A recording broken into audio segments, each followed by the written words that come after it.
January 24th, 2025 meeting of the Texas Space Commission Board of Directors to order. Before I begin, I'll remind everybody or ask everyone to please silence your electronic devices before we get going. And with that, Norman, I'm going to turn it to you and ask that you call the roll. Yes, ma'am. Good morning. Chair Gwen Griffin, Here.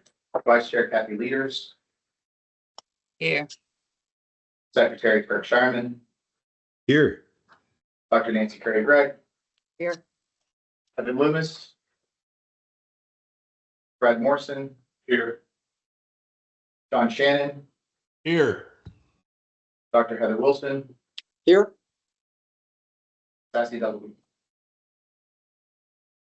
And missing two, we have a quorum. So thank you all for being here this morning. I'd like to kind of start by recognizing that today is really a milestone day for us as a commission to begin the process of awarding grants. And keyword there is process of awarding grants. I'd like to thank my fellow board members for your dedication to getting this process right and your diligence in doing it right. I think those are two key phrases that we will utilize going forward. I'd also like to thank the staff. I can't say that slowly and enough. I'd like to thank the staff who've worked tirelessly over creating the elements of these processes and procedures, while also standing up the day-to-day operations of the new commission. Y'all may recall that Norman didn't start till July 1st. And in my county, that was just 6 months ago. And the majority of our team started in the September, October timeframe. So I know it's been all hands on deck for the past few months, and everyone has been involved in helping set up the needs of what we're coming to and getting today. So seriously, thank you. Very appreciated and recognized. So let's get going. Let's start with some of our normal meeting routines. I'd like first to consider approval of the minutes from the January 7th open board meeting. You have the draft in your board book. And the question is, do our minutes accurately reflect the meeting, or do you have any edits or modifications of this time? Okay. With that, hearing none, may I have a motion to approve the minutes from the January 7th, 2025 meeting of the Texas Space Commission Board? I bring forward a motion. And may I have a second? Second. Thanks, Brad. Okay, all in favor of approving minutes from the January 7th Board of Directors meeting, please say aye. Aye. Aye. Any opposed? And any abstentions? Okay, the minutes from the January 7th board meeting are approved. So I'd like to turn it over to Norman for our executive director. Thank you. I'll be real brief because I know I don't want to steal thunder both from yourself and Stephanie Murphy on her comments for TARSAC, but just for situational awareness to the public in particular, obviously we've got a high demand and growing interest in activities, particularly the CERT grant program, but also in general. Lots of chatter about NASA, lots of chatter about companies across the state, across the country that want to come to the state in particular, has kept staff engaged with reading a lot of things, meeting with a lot of people, separate and apart from the grant program in particular. So just want to double down on that high interest, both from companies, associations, and every part of the state in particular. Thankfully, we've got a small but growing team to help us over the last several weeks, and we still have a couple of rounds of interviews to conclude in order to build out the final seats on our team, and hope to have that completed here within this month in particular. And we've also already begun getting calls from across the street with the legislature being in session. So thank you for your time earlier this week, ma'am. We had a round robin of meetings, I think, all day on Wednesday. Through the travel of the storm, et cetera. I think we've got more coming over the next several weeks. So with that, just want to make sure everybody is aware that we're also getting some eyes and ears from the legislature across the street as well. So thank you for the time, but I know that you and Stephanie have some other comments to share, so I'll stop. I'll just add to that. I think if I'm correct, that the team has received more than 1,000 emails and inquiries not related to SURF grants, SURF applications. So just a very robust dialogue that's incoming. Just ma'am. Okay. Okay, great. Thanks, Norman. Sure. So it's always a pleasure to hear from our TARSEC Executive Committee Chair, Stephanie Murphy, on the update from the TARSEC work. Members, for reference, TARSEC's first biennial report is found in tab 2 of your board book. And I'd like to start just by thanking the TARSEC Executive Committee members for this. It's an incredible and very thorough first report. It was really insightful for me to read, and I really appreciate your time and attention to it. So Stephanie, over to you for an update. Great. Thank you, Gwen, and good morning, everybody. I'd sort of like to echo what Gwen said and thank our executive committee. We have been working hard. We've only started meeting in organized meetings since August. So I think we pulled together quite a bit of information from the public across the state, or a couple areas from the state, in the 2 workshops that we were able to host in the fall. So we pulled those off pretty quickly, one in San Antonio and one in Houston. As you may know, we're having our next workshop on Monday in Austin. Our first 2 workshops were very successful. This one, I know we have over 240 people registered to attend this workshop. We anticipate that will grow over the weekend a little bit. And so we're looking forward to this workshop. The focus for this one in Austin is to gather input around state infrastructure and what resources might be needed across the state. So we're going to do an open session like we did in the first 2 workshops, try to gather that information. Like Gwen mentioned, we were really busy last year doing this workshop, having our TARSEC meetings, getting our executive committee together, and all the housekeeping things that go along with that. And we just recently hired our first project manager, so our first person on staff. Her name is Jessica Sailors, and she's hired through the agreement that we have with the Office of the Governor to enable Texas A&M to provide resources. So she is on board, and with that, that means good things for us, like getting a website, getting our membership procedures done, getting a regular communication out.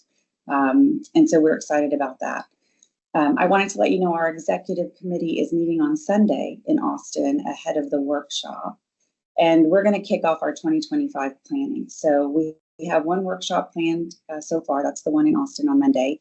But we anticipate evolving our workshops into other forms of engagement with the public across the state. So we're going to be brainstorming what that means for us and how we can do that efficiently and effectively across the state, and the other areas that we need to focus on. South Texas is still on our radar. North Texas is on our radar. And so we're trying to do our round robin of visits before the middle of the year. A few things I want to point out from our report that we submitted, which are areas that we really think we need to focus on in 2025, now that we've got a regular cadence going. And just some areas that we think are important for the Space Commission to consider. We are interested in figuring out how to support and bring more Department of Defense and Space Force work to the state of Texas, and bring more locations within the state. So we're looking at ways to enable those discussions, as well as continuing to bring civil space work and support JSC here. Because the ISS program office is really important for enabling several of the commercial companies that are spread across Texas. We are really focused on developing that infrastructure heat map that you may have heard us talk about a couple of times, trying to figure out what resources, supply chain information the state really needs to identify where we have strengths and where we have gaps, and how we go address those needs. And then we're also discussing as an executive committee, looking at growing our international activities and how do we attract foreign entities or even work with other states to bring opportunities to Texas that are beneficial for everyone. So those are a few of the areas that were highlighted in our report that we submitted that are our focus areas for 2025. Other than that, we've just been busy, coming together and getting our cadence going. We've set a regular cadence for 2025, and we're looking forward to continuing to support the Space Commission. That's great. Thank you for sharing the focus on emphasis and the work that's being done. For those that, it looks like we've got a large audience online from the public today, as well as here in the room. So is it still open for members of for folks to register to come to the TARSEC workshop on Monday? Yes, the registration is still open. It's at the AT&T Hotel and Conference Center there in Austin, and the registration is open. We can share the link again, maybe in the, the easiest way to do that, Gwen, you let me know. Okay. So I'm sorry I won't be able to make the Monday. I really enjoyed the previous workshops, but Brad, I understand you're going to be able to be representing the board, so we'll look forward to hearing back from you. So thank you again to TARSEC, and look forward to more information out of the workshop. So let's shift gears to SURF application. Good morning. Bear with me as I set the stage for this next discussion with a little bit of background and some compliance and governance that I want to get through here. So today's our 10th open meeting since we were appointed to the board less than a year ago at a press conference with Governor Abbott at the Johnson Space Center. And for the benefit of the public guests here this morning, I'd like to quickly look back at the past several months, not the last year, I promise, but just the past several months. In mid-September, our staff of 4 at the time opened the Space Exploration and Aeronautics Research Fund, or we refer to it as SURF, grant application period. So again, that was in mid-September. Due to the huge response in just 90 days, we agreed in our last open meeting on January 7th to set a deadline of Tuesday, January 21st, which was this week, for receiving applications because the demand was so huge. And as you all know, or many of you know, we have $150 million for consideration for our operation and for grant applications. In that time, since September 13th, or actually a little after that, once submissions were, since September 13th, we received 284 grant requests with amounts, with a total amount of $3.46 billion from 140 unique entities in the category of businesses, both public and private, nonprofits, and governmental entities, including institutions of higher education. My comment to that is, wow. We thought there would be a high demand, but never did I think we would hit $3.46 billion in requests in such a short period of time. So members, my fellow board members, as you know, the rules governing the SURF grant program became effective on December 8th, and our staff has been processing applications daily to certify daily and nightly, 24/7, I believe, to certify that each meets state compliance requirements. For some applications, this step is taking a bit longer and has taken a bit longer when the submissions were not complete. So the staff has been in the process of working through those by reaching back to the applicant. I also want to note that Erin, our Chief Compliance Officer, has been diligent to ensure that any conflicts of interest for each board member are addressed before applications are placed in our individual portals. Or more accurately, I might say that if a board member is conflicted on any of the applications, the application is not placed in our individual portal, so we don't see them.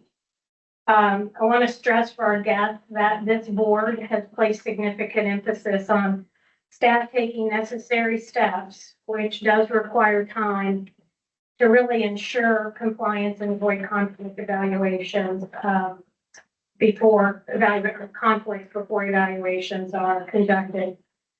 So from there, members, thank you for your hard work and the many, many hours over the last 4 weeks to review the applications that have met compliance requirements so far. Some of them are very long. So thank you for that time. I am very well aware that you have day jobs on top of our commitment here. I'm pleased today that we have our first opportunity to consider approving several applications to begin what I'll call a series of meetings to award SURF grant funds. So today I see as just the beginning. As a reminder, during our last open meeting, we had a good discussion and provided guidance to staff that applications which met an 80% threshold after they were evaluated by all non-conflicted board members should advance for consideration by the full board in an open meeting. Based on our 80% threshold, there are only 4 proposals available for consideration today. So I want to put that out up front, particularly for our guests in the room. The remainder of the applicants who are not considered today, this is not inherently a sign that your application is not advancing or is not under consideration. Today is just the beginning, and again, we'll meet again in 2 weeks with a pretty regular cadence moving forward in the coming months. So with that, members, relevant details on the applications before us today are in your board book in tab 3. As a reminder to each of us, pursuant to Texas Space Commission rules found in Title 10, Texas Administrative Code, Chapter 320, Subchapter A, if a board member has a conflict of interest as described by Section 320.3, the board member will disclose that conflict of interest in this open meeting as the matter arises and recuse him or herself from participating in the review, discussion, deliberation, and vote on that matter. All board members have already disclosed their written notice as required by the rules, and they have not accessed information regarding those matters. So, first up, application 1. For consideration this morning, we have application number 25-0079B from the Borderplex Alliance. It's my understanding that one board member has reported a conflict of interest on this application. I'd like to ask any board member to please make their conflict known. Madam Chair, I have a statement for the record. Go ahead, Dr. Wilson. I don't actually have a conflict of interest on this proposal. UTEP doesn't benefit financially from this grant, and no UTEP employee benefits from or participates in this grant. Earlier this morning, Board Counsel raised a question of fact that couldn't be answered in time for this meeting. And so I believe that question was asked in good faith and with the very best of intentions. I'm the president of a university with over 600 active grants, contracts, hundreds of cooperative agreements, and more than 3,000 employees. And while I do not believe that the answer to the question would create any conflict for me as a board member, I think at this point, the most important thing for us as a board is to protect the integrity of this process. And so I will recuse myself this morning.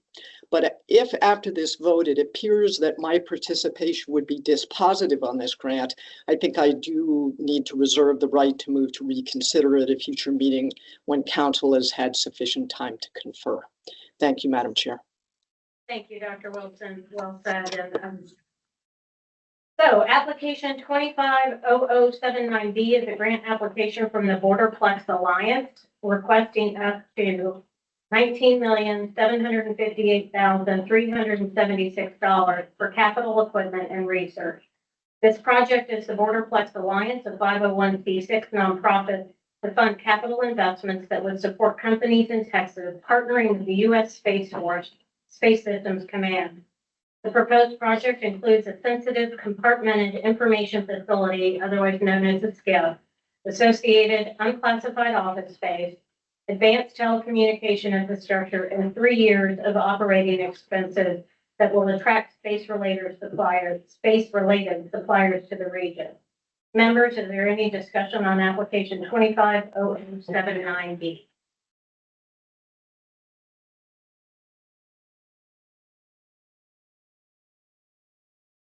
Okay.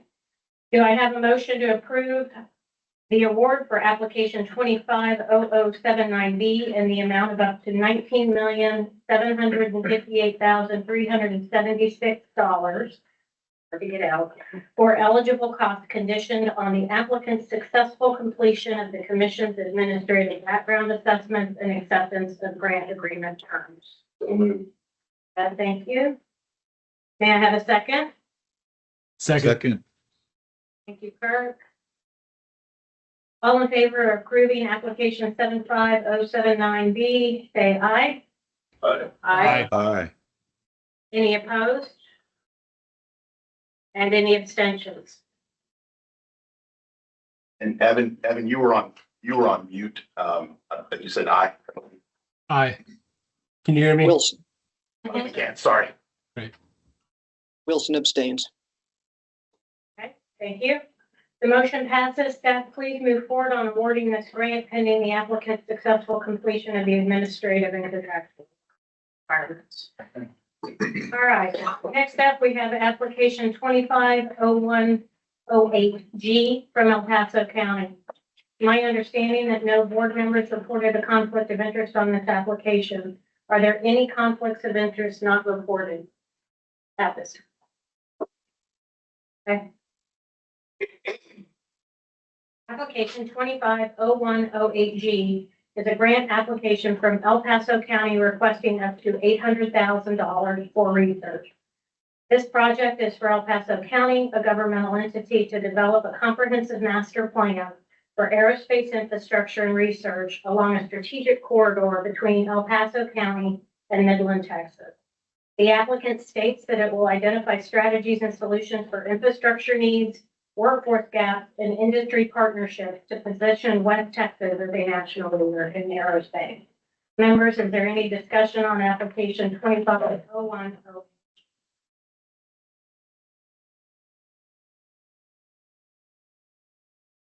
Do I have a motion to approve the award regarding application 250108G in the amount of up to $800,000 for eligible costs conditioned on the applicant's successful completion of the commission's administrative background assessment and acceptance of grant agreement terms? So moved. Thank you, Dr. Wilson. May I have a second? I second. Thank you, Brad.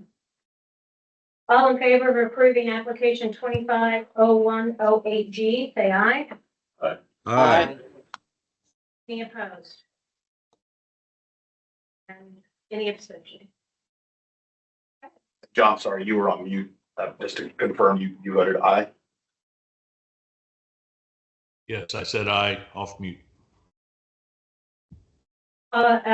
Motion passes. Staff, please move forward on awarding this grant pending the applicant's successful completion of the administrative and contractual requirements.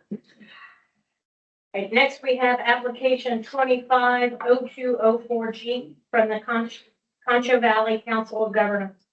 My understanding that no board members reported a conflict of interest on this application. Are there any conflicts not reported?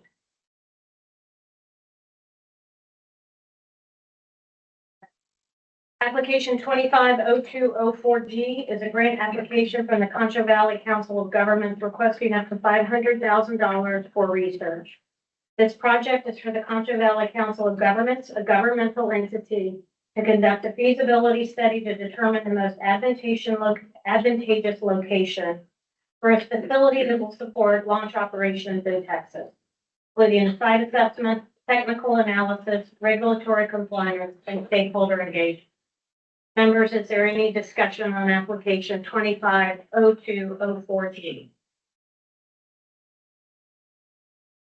Okay, do I have a motion to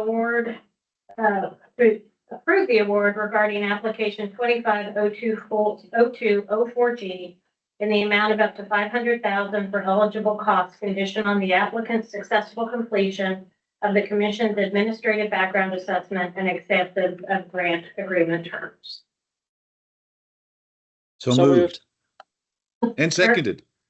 So let me go back to the so moved. If you're seconding, Kurt, who was the so moved? I heard so. I'll move. Dr. Wilson. Okay. Thank you. And Kirk, as a second. All in favor of approving application number 25024G, say aye. Aye. Aye. Aye. Any opposed? Say no. Any abstentions? And sorry again, John, I think you're frozen. You are frozen. You're frozen. I just want to record your vote. Can you hear me? Yeah, we can. Thank you, John. The motion passes. Staff, please move forward on awarding this grant pending the applicant's successful completion of the administrative and contractual requirements. So next we have application 250212G from the South Plains Association of Governments. It's my understanding that no board members reported conflict of interest on this application. Are there any conflicts of interest not reported? Okay, application 250212G is a grant application from the South Plains Association of Governments requesting up to $500,000 for research and development. This project is for the South Plains Association of Governments, the governmental entity, to conduct a feasibility study to identify the optimal site for an inland launch and recovery site. Members, any discussion on application 250212G?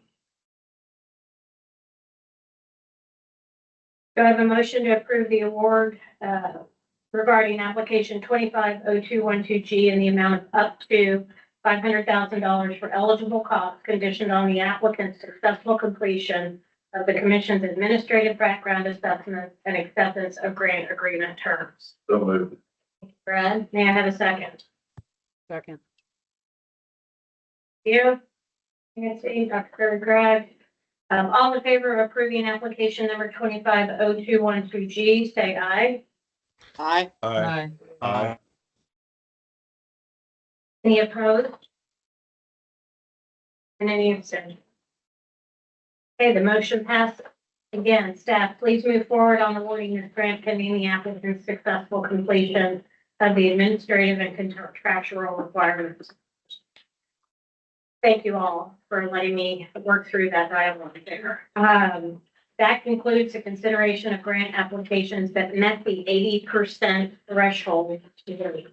Any additional discussion amongst the board related to CERB application process? Madam Chair, I'd like to reopen the conversation around the 80% threshold that we had Okay, discussed and charged Norman and his staff with. We might consider moving the bar because, you know, we set it so high that we had these 4 applicants make it through.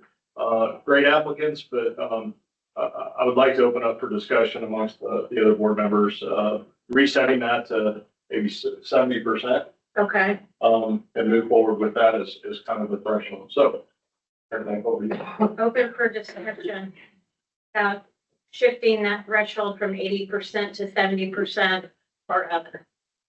Do we have any statistics? Maybe we could ask the staff, Norman, to any statistics relative to not specific grant requests, but the number of grants that would fall into that category if we move the board, say it's 70 or 65 or some other number. Would you have any information like that? Yes, sir. It's a moving target based off of those that are being reviewed, but there are more than what would have been available today with a different threshold set. The statistics will have to have discussions in a different setting, if that's okay. But the idea, Brad, is to allow more to advance to for award. Yes, ma'am. You know, obviously, we're trying to find where the threshold is high enough yet realistic to get over for us to consider how we spend that money. And so I think we're trying to figure out where that is. We started at 80% and reset at 70% might be sufficient. We might find that we have to adjust it again, but you know, it might be that we consider moving that from 80 to 70% here forward. Other Madam Chair. comments? Yes. Madam Chair, We need to also remember that we have a large number of research proposals that are out for independent evaluation. And we don't know, we haven't had a chance to look at those, so we don't know how many of those might be above the 80% or 70% threshold. So we may need to take a look at what the curve looks like, and then perhaps have this discussion when we have that data. Nancy, Dr. Curry-Grad. Yeah, I also don't feel like we have sufficient data at this time to move that bar, because if we move that bar and say we open it up to 30% of what's been submitted, it could overwhelm the discussions and not be overly productive. So I think until we see the statistics of where those proposals that have completed the process fall, I would not be in favor of moving the bar right today. The comments?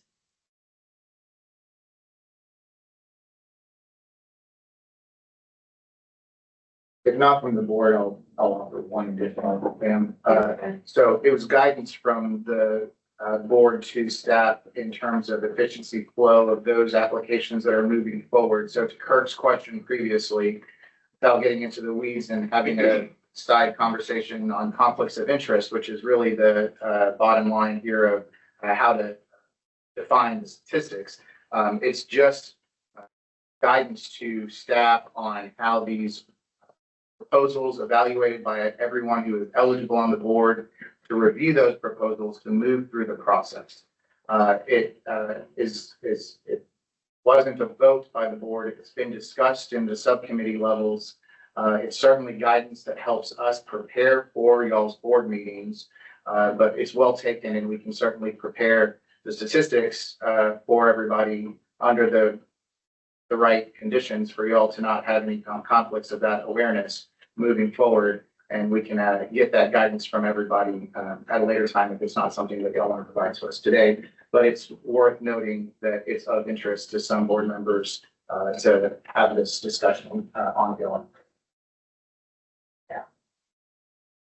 Are we able to have almost like a standard deviation like below the threshold, so we might consider those that are close, but they don't just hit that threshold? So I'd open maybe that So I think possibility. yes, sir. As well. And I think those are conversations one-on-one based off of how everybody evaluated individually what was before you moving forward or in the past.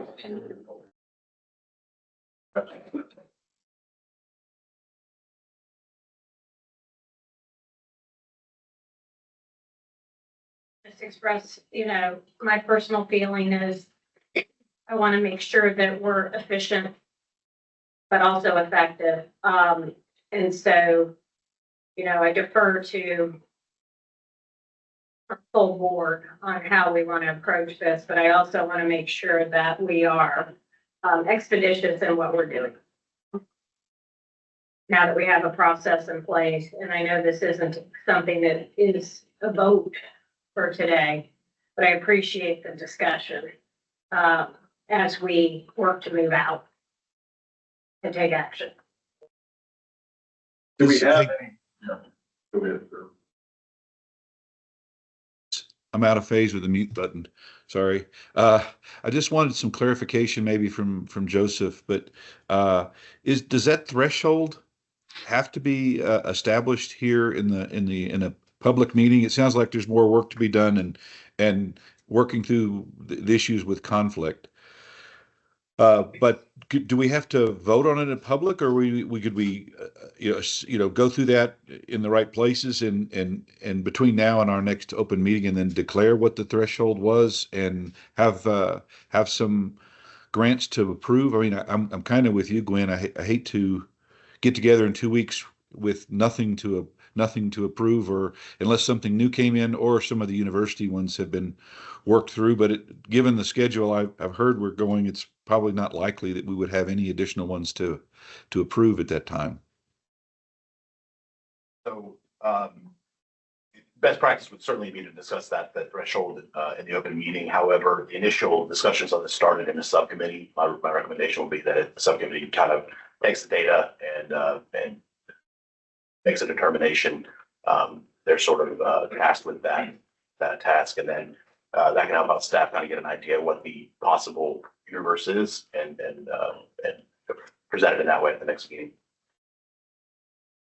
Can you clarify that a little Sure bit, thing. Joseph, in that, since this isn't something we have to formally vote on, the 80% threshold was a concept, to try and help us.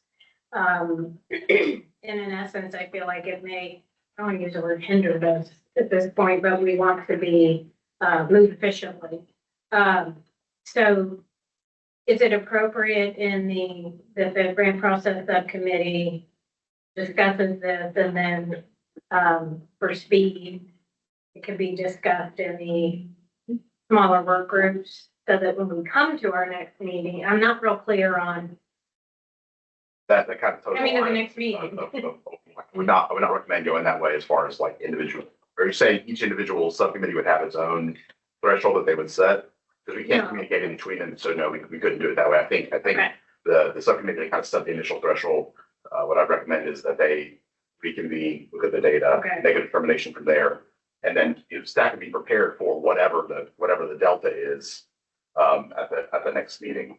Okay. My preference is to, let's create efficient processes here that allow us to do the work. Very good. Any other, Kathy? I mean, is there a way we could get data for the subcommittees like 70 and 75%? I mean, to me, it'd be super helpful to know, is there some way we can do that in the subcommittee? Because we have the ability to go assess and have this discussion.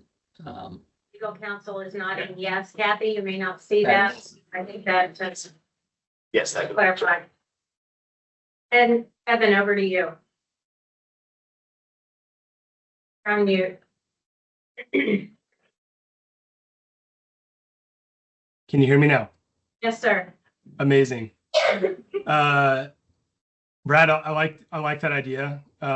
Kathy, I think that looking at the delta between 70 and 75 makes sense. I'm in favor, just personally, of opening the aperture a little bit. We're learning here, and I think iterating really quickly to get to a number, or just having some discretion if something is very, very close to the line but doesn't quite meet it. Obviously we'll explore that over the next couple of weeks before the next meeting, but I'm in favor of that as we're kind of getting off to the races here. So, Brad, I like that idea a lot. Thank you, Evan. Dr. Curry, Greg? Yeah, have a proposal to make. I believe we still have a funding subcommittee for the process of funding, right? No recommendations for actual funding, but making recommendations as far as the process that we follow. And perhaps if we could start with that subcommittee, looking at the data and making a proposal, just to be mindful of everybody else's time. Understood. And I personally like that idea. Thank you. Nancy. Okay, any other discussion around threshold? I'll say one other thing that might be a good conclusion of this would be to charge staff to prepare applicants that meet the different bars, 70 and 75%.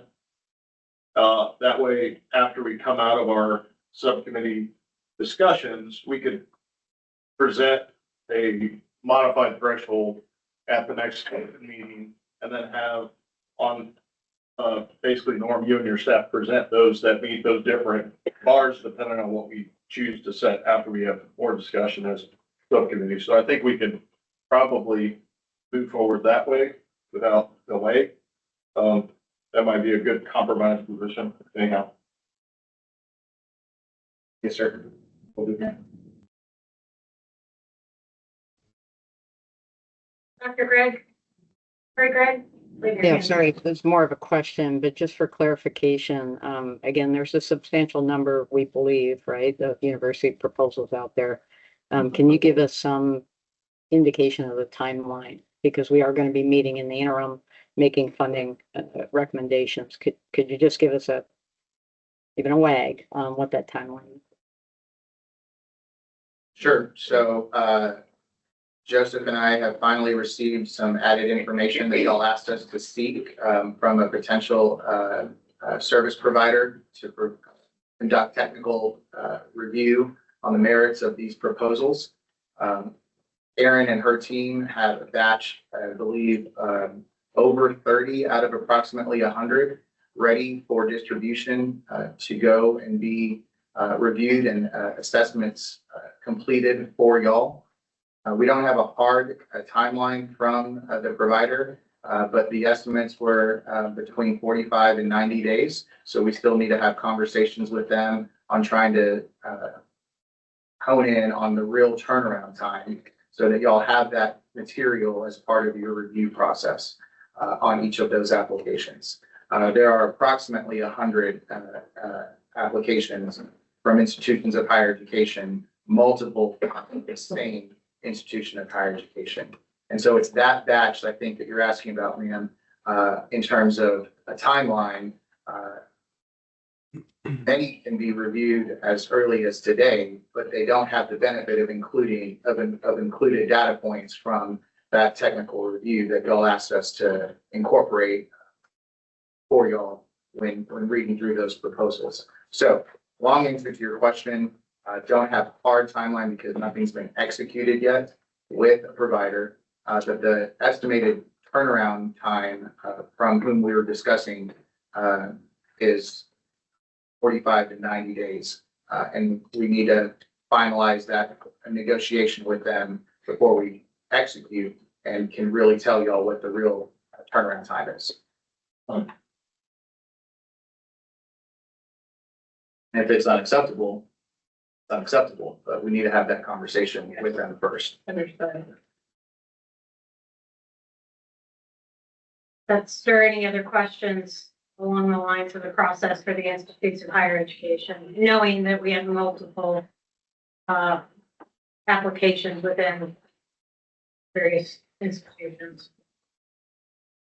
I guess we could always reset the bar depending on the genre of applicant, whether it be like governmental, academic versus industry as well, if we're batch processing these things. So that might be another consideration For discussion, and suddenly would be probably the best venue. Okay. John, I would just leave this for the consideration of the subcommittee. Thinking about the scoring, it appears to me that maybe we should consider if there's like a majority of the board has a proposal at over 80%, but some others do not, it would be worthy of discussion at the board level. Right now, the way it's set up, you essentially have something like a veto, right? Where if everyone agreed that something was at 80%, but one person had it at a very low rating, you could end up not considering that. And that's not really what we want for this board, right? We want to make sure that we all understand it. We have the full and open discussion about it. So I would just leave that for the subcommittee to go consider if there's a majority of board members that have a proposal at whatever level we decide that we bring it forward for discussion. thank you for that. One idea. All right, I'm looking for the hand emoji on the screen here. If anyone else has any additional discussion points.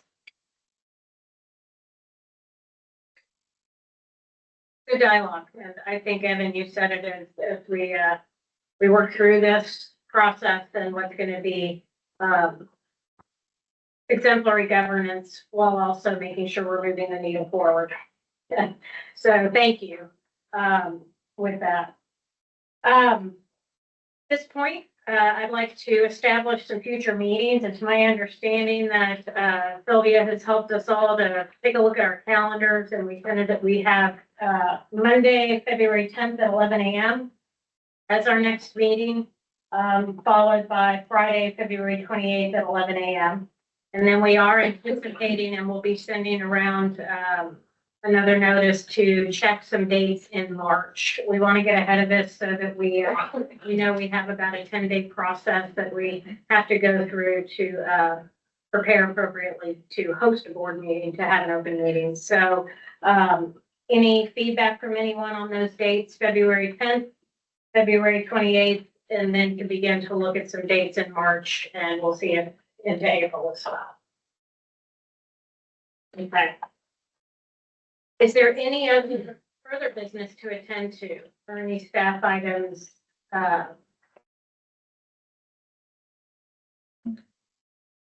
Hearing none, the meeting is adjourned. Thank you all for being here, and I do look forward to meeting again in a few weeks on February 10th. And meeting adjourned at 9:46. Thank you all. Have a great afternoon. Great job. Thank you.